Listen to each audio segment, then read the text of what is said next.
2023 bishop ചുമതലയേറ്റത്. അദ്ദേഹത്തിൻ്റെ പേര് John പെരുമ്പളത്ത് എന്നാണ്. 100% മലയാളിയാണ്.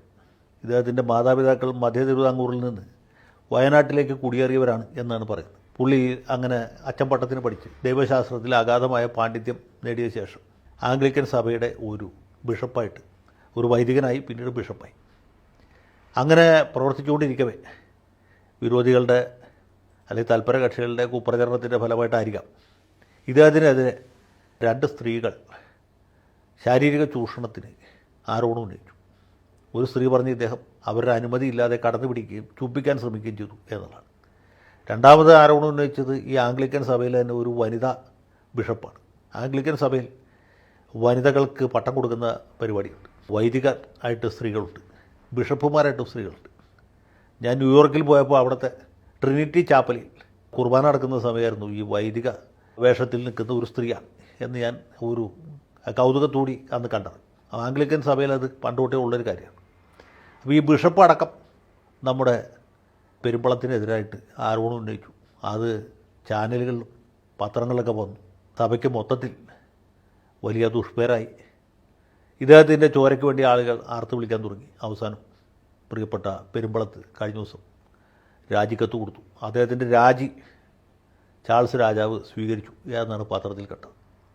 അപ്പോൾ എനിക്ക് നമ്മുടെ ഫ്രാങ്കോയെ ഓർമ്മ വന്നു. ഫ്രാങ്കോ പിതാവ് ഇതുപോലെ ആരോപണ വിധേയനായി. കന്യാസ്ത്രീയാണ് പുള്ളിക്കെതിരെ ആരോപണം ഉന്നയിച്ചത്. അത് പത്രത്തിൽ വന്നു. മാതൃഭൂമി പത്രം, ഏഷ്യാനെറ്റ് ചാനലൊക്കെ ഇത് ആഘോഷിച്ചു. ഈ വാർത്ത മൂടി വെക്കാനായിട്ട് ദേശാഭിമാനിയും മനോരമയും ഒരുപോലെ ശ്രമിച്ചു. അവസാനം കേസ് രജിസ്റ്റർ ചെയ്തു. വൈക്കം DYSP ഇവിടുന്ന് വിലങ്ങുമായിട്ട് ജലന്ധർ വരെ പോയി. പട്ടി ചന്തയ്ക്ക് പോയവരെ തിരിച്ചു വന്നു. അവസാനം മഹാനായ ഫ്രാങ്കോ പോലീസിന് പിടികൊടുത്തു. ഏതാനും ദിവസം അദ്ദേഹം ജയിലിൽ കഴിഞ്ഞു. പിന്നെ അദ്ദേഹത്തിന് ജാമ്യം കിട്ടി. ജാമ്യം കിട്ടിയതിന് ശേഷം അദ്ദേഹം ഇവിടെ കൊച്ചിയിൽ ഒരു 5 നക്ഷത്ര ഹോട്ടലിൽ താമസിച്ചുകൊണ്ട് വിചാരണ നേരിട്ടു. കോട്ടയത്തെ കോടതി അദ്ദേഹത്തെ കുറ്റവിമുക്തനാക്കി. അദ്ദേഹം ഇപ്പോൾ പിന്നെ അദ്ദേഹം പിടിച്ചെന്നില്ല. ജലന്ധറിലെ മെത്രാൻ സ്ഥാനം രാജിവെച്ചു. ഈ പെരുമ്പളത്ത് എനിക്ക് തോന്നുന്നത് ഫ്രാങ്കോയുടെ ജീവിതത്തിൽ നിന്നായിരിക്കും ആവേശം ഉൾക്കൊണ്ടത് എന്നാണ്. അപ്പോൾ ഇദ്ദേഹം ഒരു ലിവർപൂൾ ഫ്രാങ്കോയാകാൻ ശ്രമിച്ചു നോക്കിയതാണ്.